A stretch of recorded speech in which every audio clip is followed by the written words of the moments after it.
बैठी है। अरे जीव नहीं साफ है, नसान नसान जीव लागत है।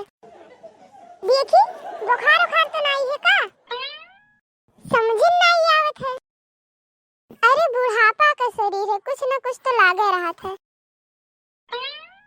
कौने का फोन आए? अच्छा पिंकिया का फोन आया है।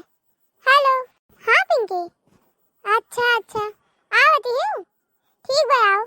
पिंकी आवती बा हमार। अरे अम्मा तो कूदत काहे है? कहूँ हड्डी हड्डी टूट जाए।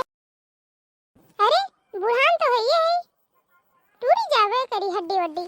कबहू नीक नहीं सोचत। चल भाई यहाँ से, फटाफट गर्मा गर्म खाना बनाओ जल्दी से। ये हमारे मुड़े पे ना खड़ी रहो, बहुत काम पड़ा है। बस खाली बैठे का बहाना ढूंढा करत थी। बिटिया का सुनते ही रंग बदलने लगी।